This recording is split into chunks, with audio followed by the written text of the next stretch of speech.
Então vamos lá falar da nossa paraxá Shemini.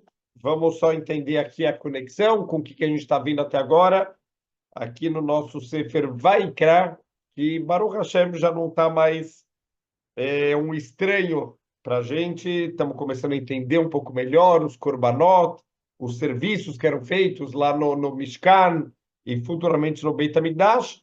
E estamos dando, na verdade, continuidade, né, no que estava sendo falado nas últimas parashiot, porque a verdade é que no finalzinho do Sefer Shemot, o Mishkan ele foi completado. Então, todos os serviços, né, todos os materiais, eles foram transformados nas peças, nas partes do Mishkan, e finalmente, no finalzinho do Sefer Shemot, o Mishkan ele foi montado por Moshe Rabbeinu. Sim, a gente terminou o Sefer Shemot e começamos o Sefer Vaikra falando sobre os Korbanot. Quer dizer, antes de começar a falar dos serviços, a Torá ela quis fazer uma introdução para a gente o que são os korbanot de animais, korbanot de farinha, e é isso que a gente vinha até agora explicando aqui no Sefer Vaikra.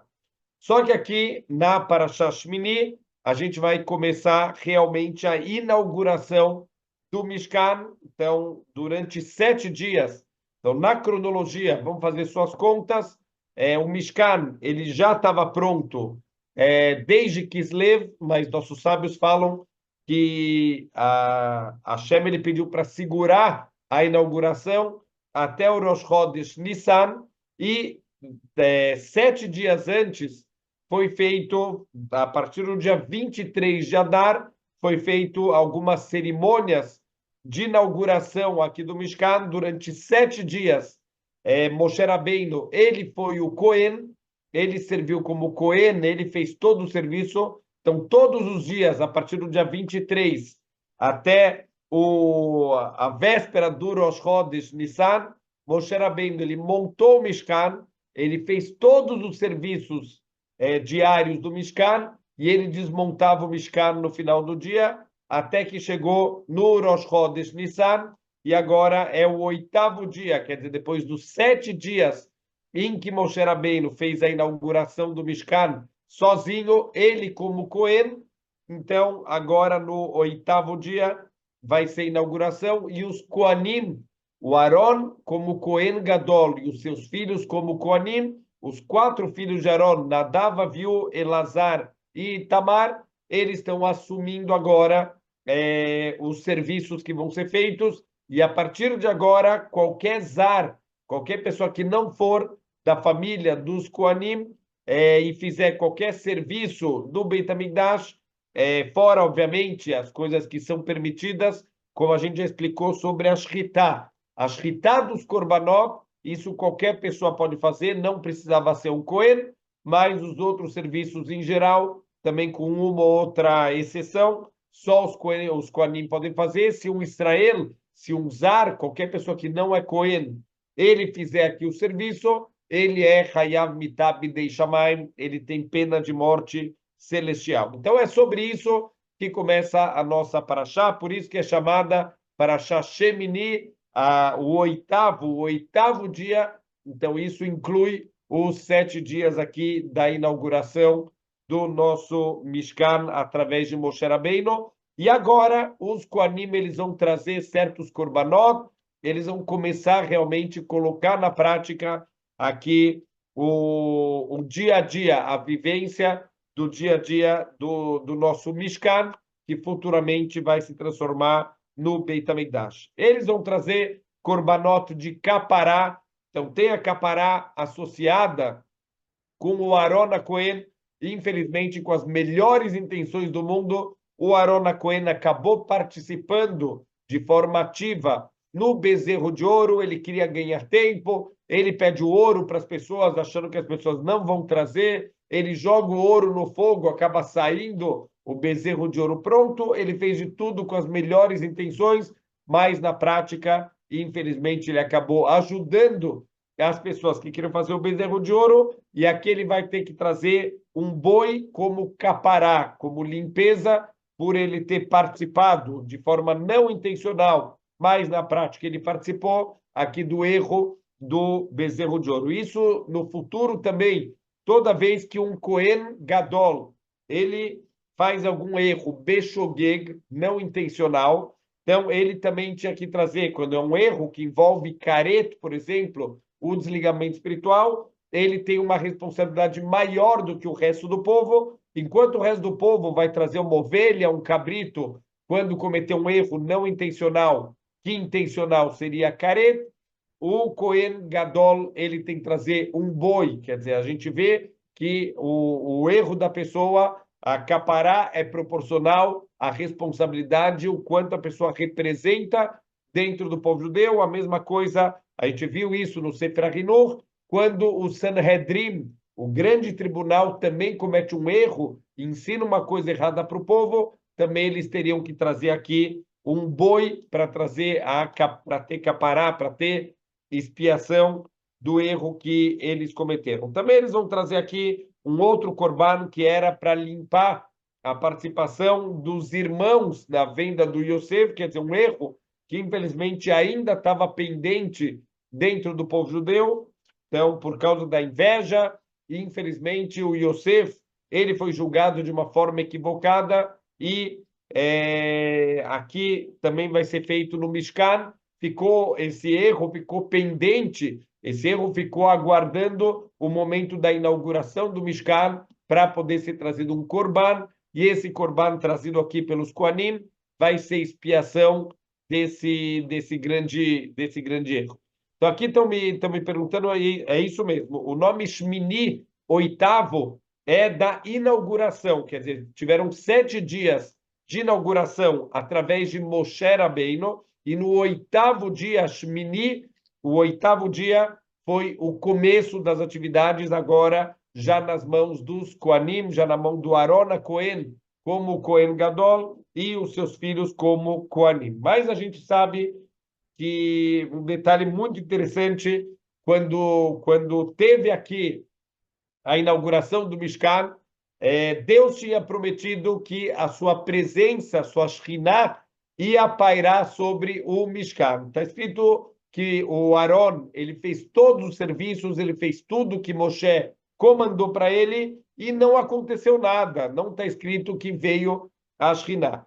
De repente, a Parashá fala que Moshe e Aaron, eles entraram de novo lá no Ohel Moed, e, finalmente, quando eles saíram, está escrito que a Shekhinah apareceu, desceu lá a presença de Deus sobre o Mishkan. Então, o ponto aqui é por que quando o Aaron ele terminou, não apareceu a Shekhinah, e por que precisou Moshe Rabbeinu entrar junto com Aaron para que realmente a Shekhinah ela pairasse sobre o Mishkan. Então, muito interessante, o Midrash aqui, impressionante, explica para a gente o seguinte, que o Aaron Cohen, ele ainda estava muito mal pela participação dele no Reta Egel. De novo, apesar de o resto do povo fez uma participação bemezid, eles intencionalmente quiseram construir o bezerro de ouro, já explicamos lá na Parashá Kitissá, que fala sobre o bezerro de ouro, que a grande maioria do povo não fizeram idolatria, mas eles sim fizeram um erro de cálculo, eles queriam um novo líder, mas não é dessa maneira que se escolhe um novo líder, não é fazer um bezerro de ouro, por mais que toda a ideia era um bezerro que andasse diante deles, como está explícito lá na Parashá Kitissá, esse era o pedido do povo, que tivessem um novo líder, já que eles achavam que Moshe Rabbeinu tinha falecido lá no Monte Sinai. Então, eles tropeçaram nesse erro, mas eles fizeram isso intencionalmente, enquanto o Aaron foi completamente não intencional, foi com as melhores intenções do mundo, ele queria ganhar tempo, ele queria realmente poupar o povo judeu para que não queria que eles fizessem esse erro, ele não foi bater de frente com o povo, porque o Hur, que era o outro líder do povo na ausência de Moshe, ele se levantou contra o povo e ele foi assassinado, e Aaron entendeu que não adianta, quer dizer, vai ter 2 assassinatos e ninguém vai impedir o povo, vamos tentar com sabedoria, quer dizer, ele tem as melhores intenções do mundo, mesmo assim ele se cobrava muito Então, quando a presença de Deus não veio, ele chama Moshe Rabbeinu e ele reclama com Moshe Rabbeinu. Assim, o Rashi, ele traz para a gente a conversa de Aaron com Moshe, falou, Moshe, por que você me apontou como Cohen Gadol? Você está me envergonhando publicamente, porque é óbvio que Deus não veio por minha causa, pelo meu erro, é por isso que Deus não apareceu aqui. Quando Moshe escutou isso, ele foi lá com Aaron para dentro do Ohel Moed, eles rezaram pela misericórdia de Deus, e aí sim, finalmente, a presença de Deus, ela apareceu. A grande pergunta, e talvez aqui um ensinamento incrível para a nossa vida, a gente vive de uma maneira que a gente está sempre culpando os outros. Sempre foi o outro que fez, sempre foi o outro que começou. Um conceito que todo ano a gente fala, tem o Vidui do Yom Kippur, a confissão dos nossos erros, que a gente bate no peito, na altura do coração, para mostrar que o culpado dos nossos erros é o coração, os desejos do coração. Tem gente que bate no peito, tem gente que bate no cara do lado. Por quê? Porque sempre o outro é culpado, o outro que fez. Se tem quem botar culpa, é sempre melhor do que a gente assumir a responsabilidade que a gente tem. E a gente vê em Aaron Cohen o comportamento contrário disso. Quer dizer, enquanto o povo inteiro, eles fizeram bezerro de ouro de forma intencional, eles causaram um grande tropeço, o Aaron, ele fez de forma não intencional, com as melhores intenções do mundo. Mesmo assim, ao invés do Aaron chamar Moshe, falou, Moshe, olha só, esse povo é pecador, Deus não está aparecendo porque ele ainda não perdoou o povo. Ele fala, eu sou o culpado. Foi por minha causa que Deus não apareceu. Você me envergonhou, Moshe, você não devia ter me escolhido. Eu não sou apto para esse cargo, eu não sou a pessoa certa. Olha que lição de humildade, que lição que a gente tem aqui de assumir as responsabilidades na vida, ao invés de ficar jogando para os outros a responsabilidade. Não, não é minha culpa, não é comigo, é só com os outros. O Aaron Cohen, ele está ensinando para a gente assumir quando a gente tem algum defeito, quando a gente tem alguma coisa errada, e ao invés de ficar procurando os erros dos outros. Qual que é o grande problema?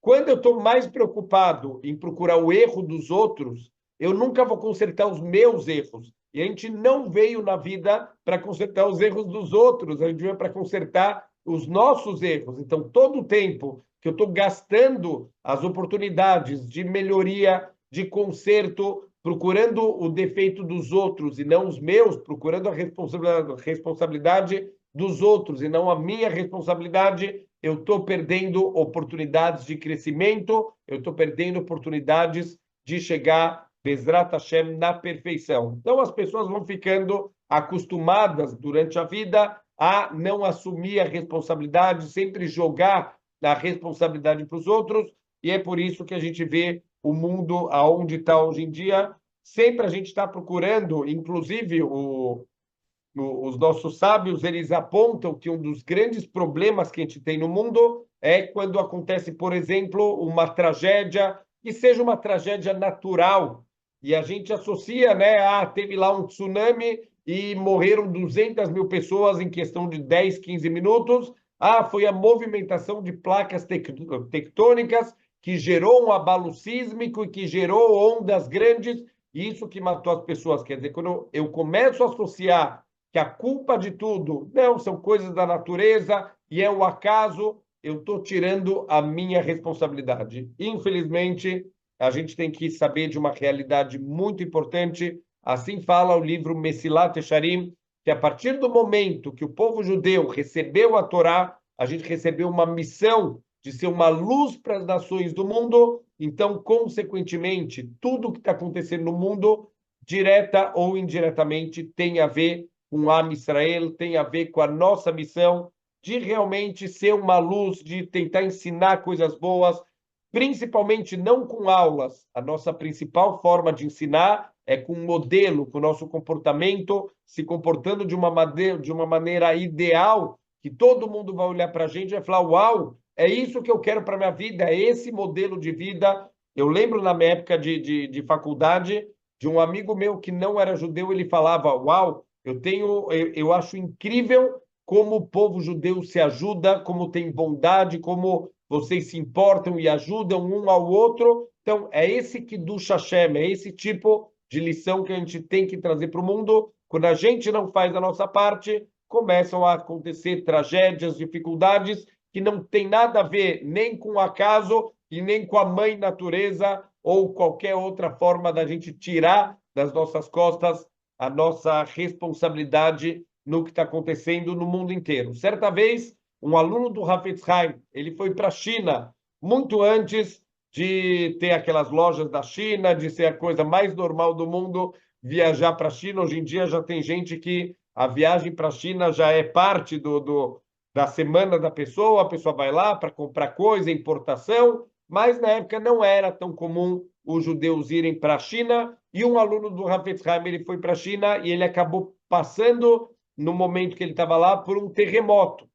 Quando ele volta, o Hafetz Haim pergunta para ele como foi a viagem. Ele falou, olha, a viagem foi muito boa, Baruch Hashem, mas eu peguei um terremoto muito forte lá na China.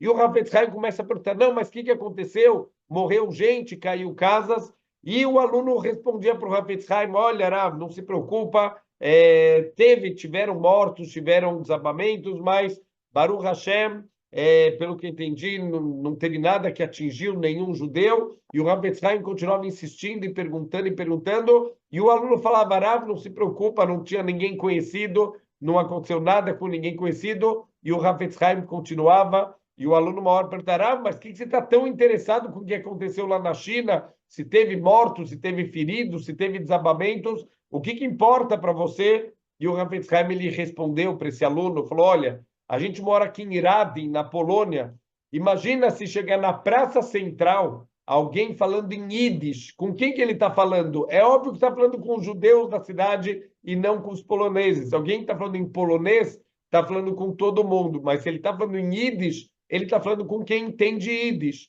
A mesma coisa, quando Deus está falando, ele está falando com quem entende, ele está falando com a gente, tem a ver com a gente, não importa aonde foi o terremoto, se foi na China, se quem atingiu, quem não atingiu, esse terremoto tem a ver com a gente tem que parar para refletir por que está acontecendo, se Deus é o Deus da bondade, o Deus da misericórdia, por que ele está mandando algo assim tão duro para a humanidade, é algo que a gente tem que fazer Heshbon Hanefesh, parar para pensar qual é a minha responsabilidade nisso. Então, a gente passa uma vida inteira aprendendo, infelizmente, a fugir das responsabilidades e a gente acaba não consertando o que a gente veio consertar de maneira particular e de maneira também clali, de uma maneira mais geral, como o papel do povo judeu dentro do mundo inteiro. Então, tem muita gente, até espiritualmente falando, começam a atribuir tudo o que acontece na vida da pessoa, ao invés da pessoa parar para refletir por que está acontecendo isso. Muitas vezes, atos são consequência de alguma coisa errada que a gente fez. A gente tem até na física o efeito, a ideia, né, que toda ação tem uma reação contrária. Quer dizer, muitas vezes estão acontecendo coisas que você causou com a tua ação, você causou essa reação. Então, coisas difíceis podem acontecer muitas vezes porque a pessoa cavou o buraco e caiu no buraco que ele cavou. Ao invés de parar para refletir, uau, peraí, será que fui eu que cavei esse buraco? Então, por que eu fiz isso? Como que eu melhoro para não acontecer da próxima vez? A pessoa começa a falar, não, certeza que foi a Inará daquela minha vizinha, essa minha vizinha aí, ela é tão invejosa, certeza que tudo de mal que acontece na minha vida é o Ainará dessa vizinha. Ou ainda tem aqueles que preferem a boa e velha desculpa da encarnação passada. Uau, tudo que eu estou passando na minha vida, certeza deve ser pagamento aí de alguma encarnação anterior, eu devo ter sido terrível na encarnação passada. Essas duas desculpas, existe a Inará? Existe. Existe reencarnação da alma? Existe. Mas não é assim que a gente começa a procurar a causa dos nossos problemas, a fonte dos problemas, a gente começa procurando nos nossos próprios atos nessa vida, não na vida passada. Quando eu estou julgando por uma vida passada, significa que nessa vida eu estou perfeito, eu não tenho nada para melhorar, eu não tenho nada para prestar contas com Deus. Se está acontecendo alguma coisa difícil, um sofrimento, uma dificuldade, certeza que a encarnação passada. Nessa vida eu não tenho nada para melhorar. E a mesma coisa com o Ainará. Por que só em você caiu o Ainará e não nas outras pessoas? Será que não tem uma causa espiritual? Por que o Ainará está caindo sobre você e não sobre outras pessoas? Então, tudo isso são reflexões que dependem da gente assumir a responsabilidade da nossa vida. Enquanto a gente ficar jogando, procurando desculpas, procurando formas de jogar para coisas externas à fonte dos nossos problemas, a gente nunca vai resolver nada. Quando a gente resolver assumir a responsabilidade, aí sim, Bezrat Hashem, a gente vai poder mudar, a gente vai poder melhorar.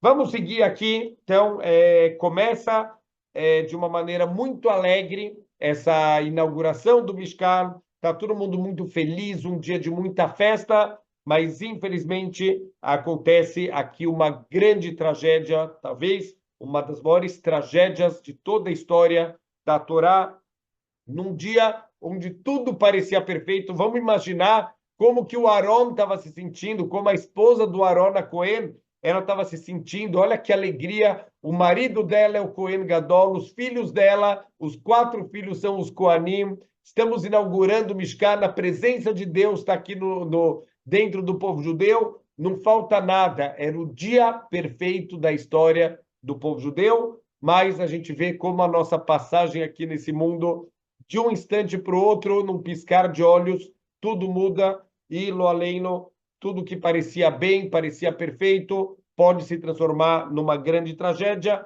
É assim a Torá fala, a verdade é que tem muita discussão no Talmud, exatamente qual foi o erro, mas os 2 filhos mais velhos do Aaron, chamados Nadav e Aviú, infelizmente eles ofereceram aqui para Deus um corban que Deus não tinha pedido. Eles trouxeram aqui, na verdade, não era um corban, perdão, um incenso que Deus não tinha pedido para eles fazerem. Incenso é um dos serviços aqui do Mishkan, mas eles ofereceram isso sem Deus ter pedido para eles, e imediatamente veio um fogo celestial e queimou eles por dentro, quer dizer, por fora eles estavam com o corpo intacto, mas esse fogo consumiu eles por dentro e eles morreram na hora. Então foi assim um choque para o povo judeu, foi um choque para Aaron, para toda a família, quer dizer, foi um dos eventos mais trágicos, principalmente pelas circunstâncias que isso aconteceu num dia perfeito, num dia de festa, num dia de alegria,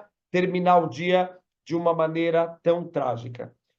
A verdade é que o Nadav e o Aviú, eles deveriam morrer na entrega da Torá. Olha só que interessante isso, Urashi, ele ensina para a gente, quando teve o Matan Torá, alguns dias antes do Matan Torá, se eu não me engano, foram 3 dias antes do Matan Torá, Deus pediu para que Moshe ele subisse lá no Har Sinai, mas que ele não fosse sozinho, que ele fosse acompanhado pelo Aaron, pelo Nadav e Aviú e pelos 70 Keinim, os 70 anciãos do povo judeu, e Deus se revelou. Então, isso aparece na Torá no final da Parashá Ki Tissá, aparece essa grande visão que eles tiveram de Deus com os seus pés apoiados em tijolos de safira, num dia de muito brilho, num dia muito puro, muito claro. Essa foi a visão que eles tiveram. Óbvio que não dá para a gente entender exatamente o que a Torá está transmitindo, que história é essa,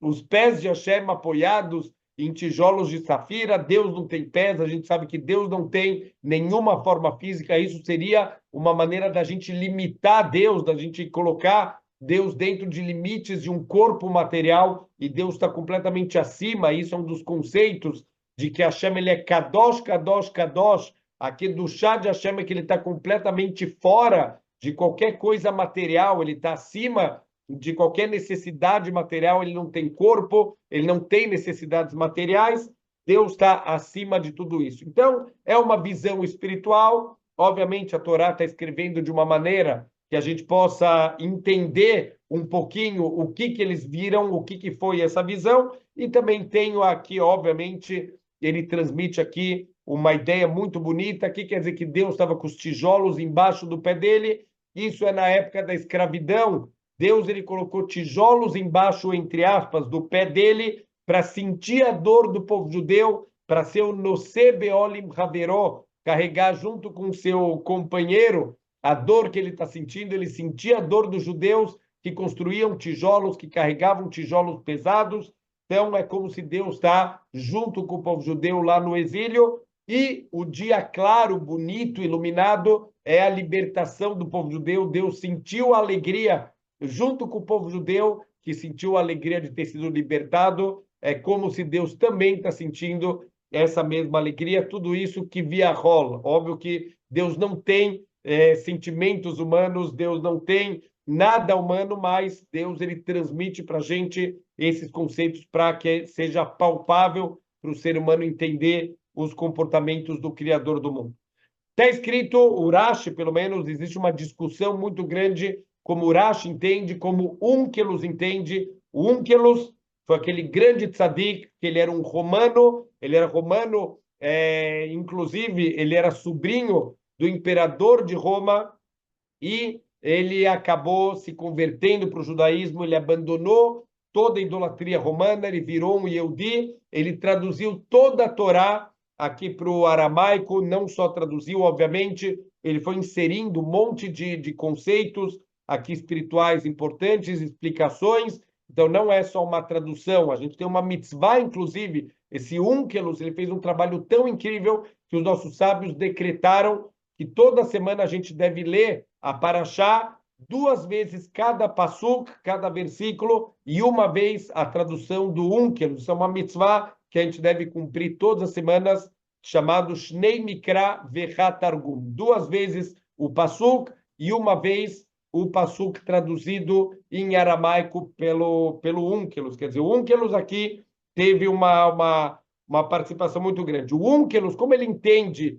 essa visão, está escrito que eles viram Deus e eles se sentaram para comer. O Onkelos explica que eles tiveram uma visão, que eles tiveram um prazer espiritual tão grande comparado com alguém que se senta para comer e beber, e de acordo com Onkelos, eles não fizeram nada de errado, e por isso que não tinha nada decretado, e os filhos de Aaron morreram aqui pelo erro que eles cometeram aqui, que a gente já vai falar exatamente qual é o erro que eles cometeram. Explicitamente, a gente já falou que o erro que eles cometeram foi o erro de ter trazido um incenso que Deus não pediu, mas, de acordo com o Urashi, na verdade, o erro deles começou lá no Monte Sinai. Então, o Urashi fala que isso que está escrito, que eles sentaram para comer e beber, isso foi um desprezo com a visão espiritual que eles tiveram. Estamos falando das pessoas mais elevadas da geração, gigantes,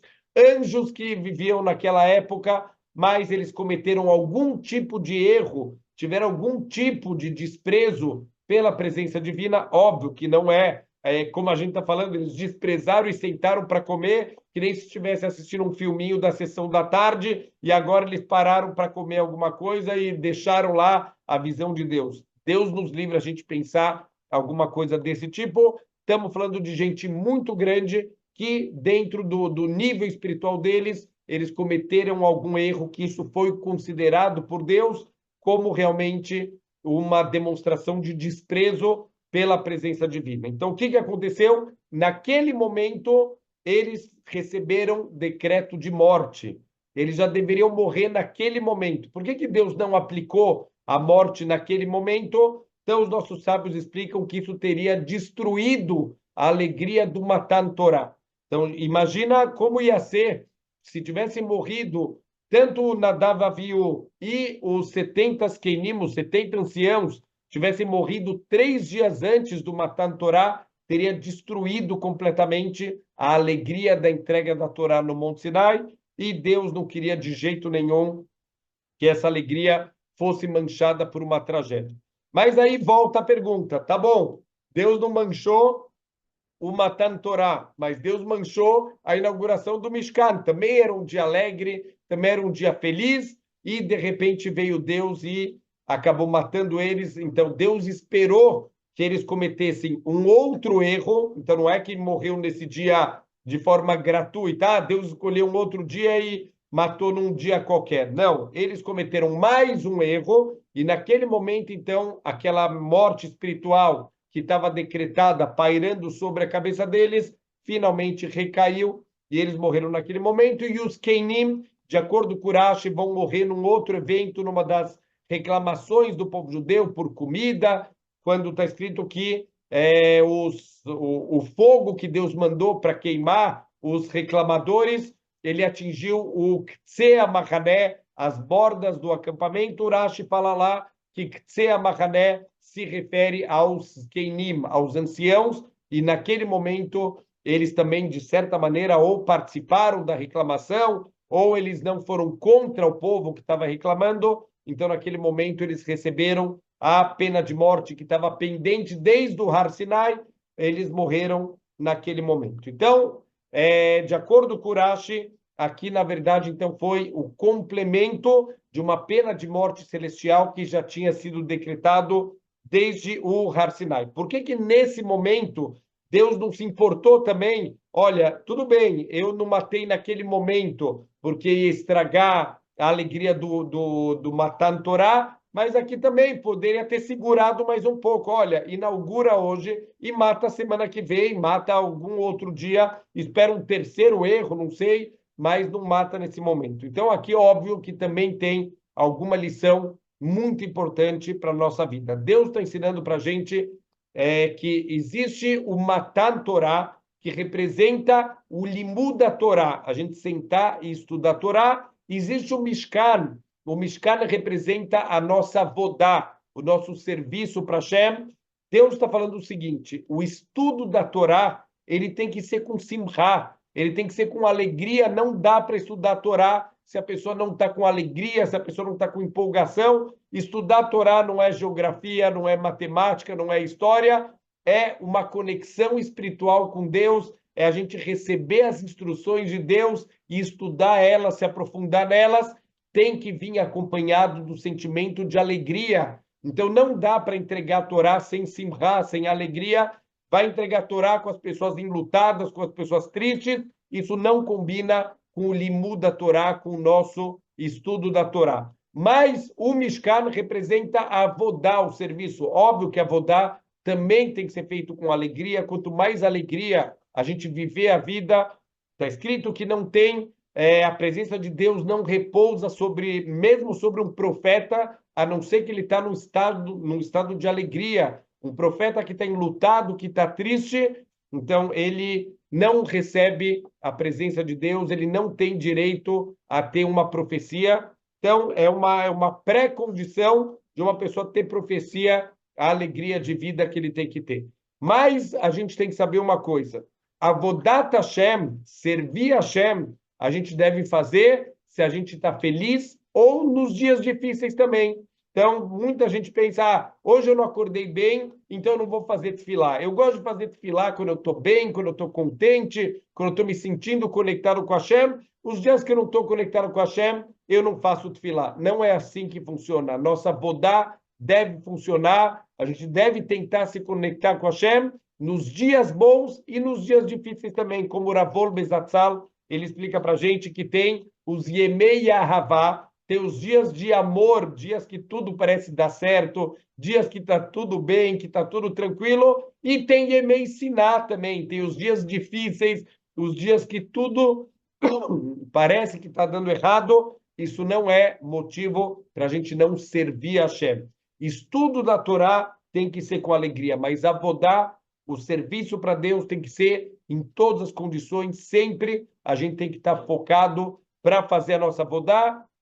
Tem dias que a nossa tefilá, ela vai fluir melhor, ela vai ser mais bonita, tem dias que vai ser menos bonita, mas isso não isenta a gente de fazer o nosso serviço. Então, aqui o golpe foi muito duro para o Aaron, para a esposa dele, e a verdade que imediatamente Moshe, ele vem consolar o Aaron. Ele fala, olha, Aaron, a verdade é que Deus já tinha me avisado no Har Sinai que isso ia acontecer, que ia ter a morte de dois grandes tzadikim, e essa morte ia ser um Kiddush Hashem, ia ser uma santificação do nome de Deus. E o Moshe falou, eu achei, quando Deus estava falando que dois tzadikim muito grandes iam morrer na inauguração do Mishkan, eu achei que era eu e você. Mas agora eu estou vendo que teus filhos, eles eram maiores do que eu e você.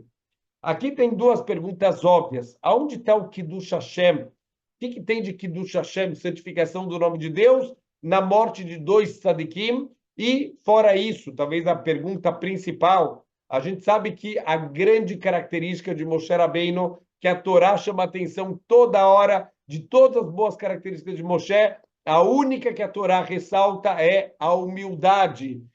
A gente fala Moshe Ishanav, era um homem humilde, quer dizer, essa característica é repetida todas as vezes. De repente, vem Moshe Rabbeinu e fala para o irmão dele, olha, Deus falou que duas pessoas muito grandes iam morrer, eu achei que era comigo que Deus estava falando, agora eu vi que teus filhos são maiores que eu. Quer dizer, que história é essa? Aonde está a humildade de Moshe Rabbeinu e aonde está o Kiddush Hashem da morte dos tzadikim? Então, um dos pontos aqui que é muito importante a gente esclarecer, qual é o conceito de humildade? O que é humildade?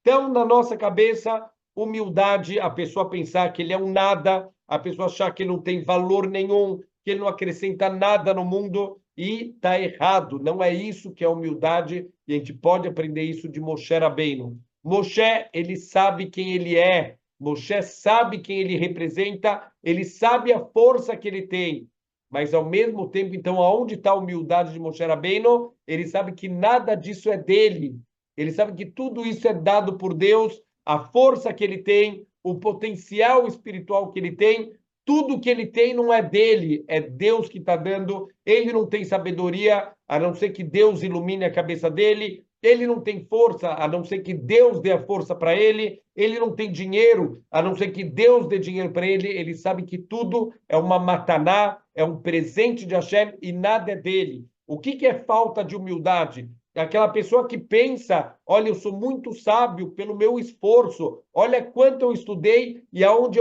eu consegui chegar. Isso é falta de humildade. A pessoa que é rica e fala, olha só, eu enriqueci pelo meu trabalho, pelo meu esforço, isso é falta de humildade. Moshe Rabbeinu, em nenhum momento, ele está atribuindo a grandeza dele a ele mesmo. Ele se sente, de certa maneira, ele se sente um nada. Por que ele se sente um nada? Porque ele sabe que tudo é Hashem, mas ao mesmo tempo ele sabe qual é a missão dele, ele sabe a importância dele dentro do povo judeu, ele entende o nível espiritual dele. Então, isso é a humildade verdadeira, não a gente se achar um nada, não a gente ficar para baixo, deprimido, isso não é humildade, isso é uma falsa humildade, e às vezes essa falsa humildade ela vem justamente da gavá, vem do orgulho. Tem muita gente que publicamente se faz como se fosse muito humilde, mas a gente vê nos detalhes da pessoa. Olha que incrível, Aaron. Qual foi a reação do Aaron quando morreram os filhos dele? A gente vê quem é quem de verdade quando a pessoa passa por testes, quando a pessoa passa por dificuldades, aí ela mostra quem ela é de verdade. O Aaron, ele podia ter questionado Deus, Deus, para que você me deu esse cargo para matar meus filhos agora? Por que isso? E por que eles mereciam morrer? Podia ter um monte de questionamentos. O que a Torá fala sobre a reação de Aaron? Vaidom Aaron. Aaron, ele ficou em silêncio. Mas peraí, pode ser que o silêncio do Aaron foi um estado de choque, foi um estado de depressão, foi um estado de Yeush, ele desistiu de tudo, ele ficou em silêncio porque não tem mais o que fazer, não tem mais o que falar. Assim a gente poderia ter pensado. Mas logo depois, Deus ele aparece para o Aaron e ensina uma lei para o Aaron. Aaron, quando os Kohanim forem servir no Beit HaMikdash, no Mishkan, e futuramente no Beit HaMikdash, é proibido um Cohen beber qualquer coisa alcoólica e logo em seguida ir fazer o serviço. A alegria do serviço não pode vir da bebida alcoólica, a alegria tem que vir de estar servindo a Hashem. A pessoa não pode estar intoxicada, ela não pode estar com a razão dela alterada pela bebida e servir a Hashem. Não combina as duas coisas, servir a Hashem e a pessoa está embebedada, são duas coisas que não andam juntas. Então, essa lei, Hashem veio ensinar para o Aaron logo depois da morte dos filhos dele. Então, daqui também os nossos sábios aprendem que esse é um dos motivos que os filhos de Aaron faleceram, eles beberam antes de fazer o serviço lá do Mishkan. Mas o grande ponto, a gente acabou de falar, que só tem nevoá, só existe a profecia quando a pessoa está alegre. Se a pessoa está imersa em tristeza, ela não tem profecia. Deus se revelou para Aron. Peraí, Aron acabou de perder os filhos, acabou de passar por uma tragédia, ele devia estar imerso em sofrimento, em depressão. Como pode ser que Deus falou com ele diretamente, se revelou para ele numa profecia?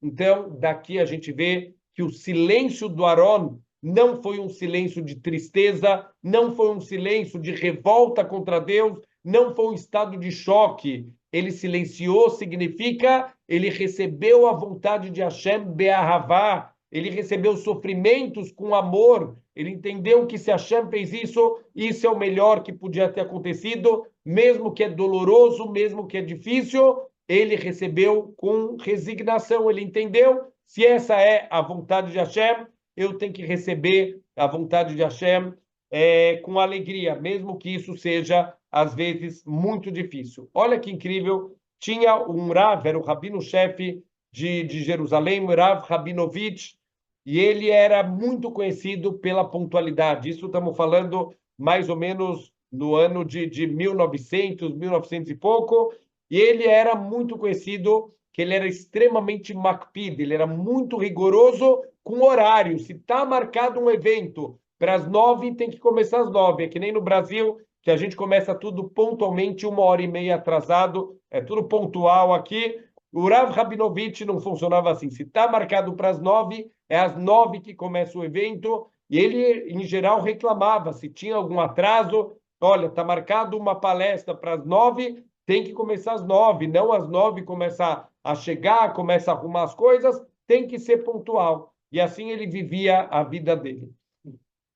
Infelizmente, esse Rav Rabinovich, ele passou por uma tragédia muito grande. Ele perdeu uma filha muito jovem, acho que na idade de 20, 21 anos, e foi uma grande tragédia, uma grande dor aqui para esse Rav.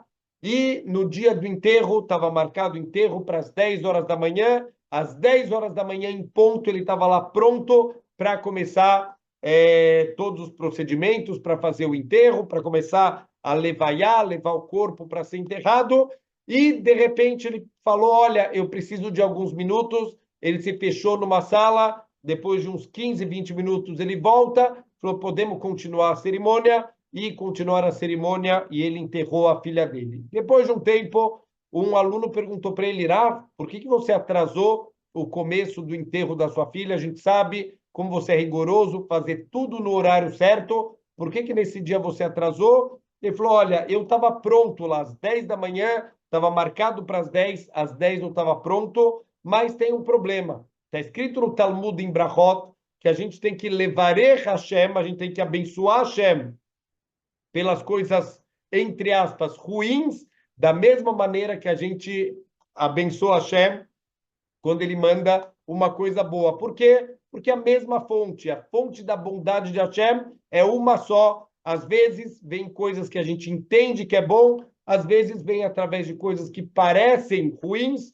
mas que na verdade tudo vem da mesma fonte de bondade. Então o Talmud fala que tem inclusive uma brachá, Baruch Dayan Haemet, que a pessoa pronuncia lo aleinu quando passa por uma perda de um parente próximo, quando passa por uma tragédia muito grande, a pessoa faz literalmente uma brachá, ele abençoa o Criador do mundo quando ele passa por um momento difícil. Ele falou que, de acordo com a Allahá, a gente deveria fazer essa brachá, como está escrito, com a mesma alegria, da mesma maneira que você mevarech Hashem, quando tem uma coisa boa, quer dizer, com alegria, também tem que levar Hashem com alegria quando passa por uma tragédia, uma dificuldade. Estamos falando aqui de uma pessoa num nível muito, muito grande, difícil até entender da onde um ser humano tira essa força, mas estamos contando uma história de 100 anos atrás, não é de 3.000 anos atrás, não é de Moshe. A gente entende, Aaron, Moshe eram anjos, estamos falando de um Rav de 100 anos atrás, quer dizer, pessoas que se trabalharam para servir a Hashem no limite do que um ser humano pode servir a Hashem. Então ele falou quando ia começar aqui o enterro da minha filha, e eu ia ter que fazer aqui a brachá do Baruch Dayan Haemet, eu não senti que eu estava no coração com a mesma alegria que eu deveria estar, por exemplo, com uma notícia boa. Então, eu me tranquei naquele quarto e eu fiquei me trabalhando, eu fiquei lembrando o momento que ela nasceu, a alegria que eu senti quando a minha filha nasceu, e eu tentei me trabalhar para sentir a mesma alegria agora que eu estou me despedindo dela. São gigantes, óbvio, Bezrat Hashem, precisa de muito trabalho, muito arroz e feijão para a gente chegar perto do nível de um Rav que conseguiu ter uma atitude dessa, mas é isso que Aaron Cohen está ensinando para a gente. O silêncio do Aaron não é de questionamento, não é de desistência, não é de choque, é de aceitação, be'ahavá, com amor da vontade de Hashem, a ponto de logo em seguida ele recebeu uma profecia de Deus, Deus falar diretamente com ele, significa ele não estava imerso em sofrimento e tristeza, ele conseguiu entender e transformar tudo aquilo num ensinamento de vida, em algo que aproximou ele de Hashem, não que afastou ele de Hashem, e assim a gente tem que tentar ver todos os momentos difíceis, todos os sofrimentos que a gente passa na vida, como maneira da gente se conectar com Deus e não Deus nos livre da gente se afastar dele. E um outro ponto que a gente deixou aqui é a pergunta, aonde está o Kiddush Hashem? Por que o nome de Deus é santificado quando dois tzadikim tão grandes eles morreram? Então, Moshe Rabbeinu, ele entendeu, e é isso que ele está transmitindo aqui para o Aaron Cohen, que os filhos do Aaron acabaram tirando aqui uma grande dúvida, eles acabaram com a morte deles e ensinando algo muito importante para o povo judeu. O Magid Miduvno, ele responde isso através de um machal, através de uma história. Ele fala, imagina que um rei, ele veio construir uma cidade perfeita. Eu quero uma cidade onde tudo vai ser 100%. Então, o que ele faz? Ele pega os melhores profissionais de cada área. Então, ele pega o melhor advogado, ele pega o melhor cientista, ele pega de todas as áreas. Tudo, ele quer o melhor engenheiro, o melhor arquiteto, e ele monta essa cidade perfeita, que tudo tem que estar sempre andando 100% certo. E quando vai ter a inauguração da cidade, eles falam, peraí, rei, você esqueceu, você não pegou nenhum médico, não tem nenhum médico morando na cidade. Então ele procura quem é o melhor médico, o maior especialista do mundo, e ele leva esse médico para a cidade e começam as festas de inauguração aqui da cidade perfeita. E na festa, uma pessoa acabou se alegrando demais e ele acabou passando mal. Chamaram imediatamente o médico, mas está todo mundo tranquilo, já que é o melhor médico do mundo. E esse médico, ele começa o tratamento, mas era uma situação extremamente grave. A pessoa tinha feito muitos excessos realmente naquela festa de inauguração e ele tentou tudo o que ele podia, mas depois de um tempo o paciente acabou morrendo.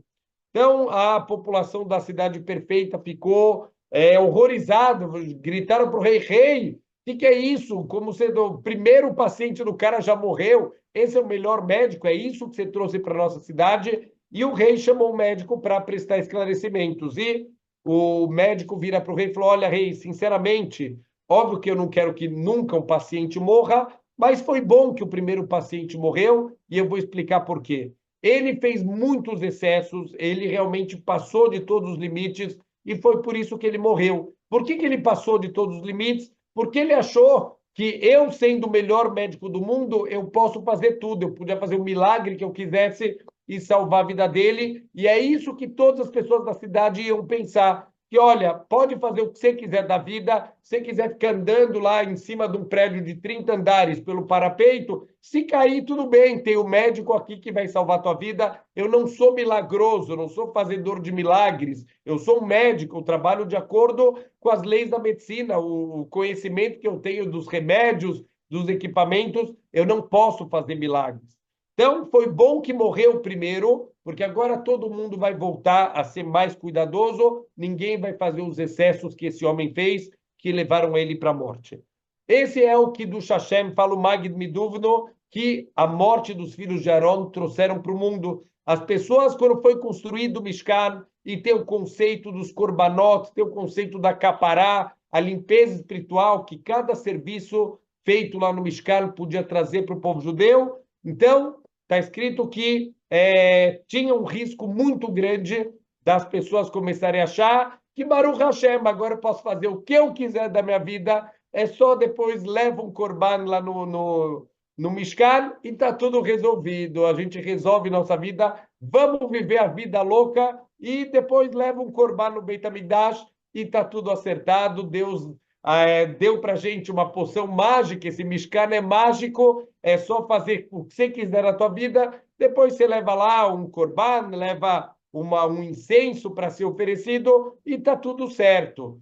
Então, Deus falou, é bom que esses dois já morreram agora, eles fizeram algo que eu não pedi para fazer, e agora a gente já entendeu, o Mishkan não é algo mágico, o Mishkan é um serviço para Hashem do jeito que ele pediu, não adianta você fazer o que você quiser durante o dia, e aí depois você leva um korban e acha que está tudo bem, não é assim que funciona. A gente tem que servir a Hashem, fazer o que é certo. Se acontece, Deus nos livre, deu fazer um erro, aí eu vou levar um korban, eu vou fazer tchuvá e eu vou consertar, mas não que eu vou viver da vida da forma que eu quero viver e não vou me importar com amanhã, vamos viver hoje sem importar com amanhã, já que tudo tem conserto. Não é assim que a vida funciona. Esse é o que do Hashem, a morte do filho de Aaron ensinou para gente que não é só sair fazendo coisas do Beit HaMikdash, que isso vai limpar todos os erros que a gente cometeu na vida. Então, é isso que a morte deles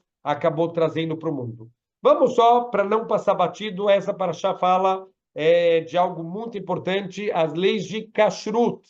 Então, quais são os animais tmeim, os animais ksherim, os animais que são impuros, que causam impureza espiritual se a gente consome eles, os animais que são puros, que são kasher. Então, tem os sinais, né, dos animais que tem que ter o casco fendido e também que tem que ser ruminantes. Aqui a gente tem que entender que todos os sinais de um animal kasher também devem ser encontrados num ser humano kasher. Por exemplo, o casco fendido significa que o casco ele é aberto e ele não tem contato total com o chão, ele não tem contato direto com a terra de uma forma total. Assim a gente deve viver nossa vida. Uma pessoa ksherá, ela não deve viver imersa no mundo material, não deve estar com os pés fincados no mundo material. A gente tem que viver com leveza. Significa vive pensando no mundo espiritual, não preso, não afundado no mundo material. Também que o animal ele deve ser ruminante. Uma pessoa que cheirar também tem que ser ruminante. O que significa? Não engole as coisas sem parar para pensar, para refletir, para ver se realmente é o certo, não é certo, sem se aconselhar. O ser humano tem que ser ruminante também. A gente também deve todas as ideias mastigar bem, ver se é isso mesmo, ver se esse é o correto. A gente tem que viver como os animais kasher com esses dois sinais. O peixe também, ele tem dois sinais para ser kasher. Ele tem que ter as escamas e a barbatana. A escama significa proteção, se protege, se fecha contra todas as coisas externas que podem fazer mal, ideias externas ao judaísmo que são contra as ideias de Deus, é contra o que Deus ele espera da gente. Infelizmente, hoje em dia, com todo o avanço aqui das tecnologias, a gente é invadido na nossa casa com as ideias mais baixas possíveis, imaginários, que estão destruindo famílias, que estão destruindo relacionamentos. A gente tem que ter as escamas, a gente tem que estar protegido, a gente tem que estar blindado contra esse tipo de coisa. E tem também algo muito ruim, que é o comodismo. A gente fica parado, a gente aceita, olha, tá bom, eu já cheguei no meu nível espiritual, tá ótimo assim, eu não preciso mais do que isso. A Torá vem ensinar para a gente que tem que ter nadadeiras, tem que ter as barbatanas que ajudam o peixe a estar sempre jogando a água para trás e o peixe está indo para frente. Assim uma pessoa deve viver, sempre crescendo, sempre querendo melhorar, sempre tentando ser uma pessoa melhor. Nunca a gente deve se acomodar com o que a gente já tem na vida. Vamos crescer mais, vamos investir mais, Bezrat Hashem, para que a gente possa ter o mérito, não só estudar os korbanot e inauguração do Mishkan, que a gente possa em breve ter o mérito de participar da inauguração do nosso terceiro Beit HaMikdash, Bimherá Beyameno. Shabbat Shalom.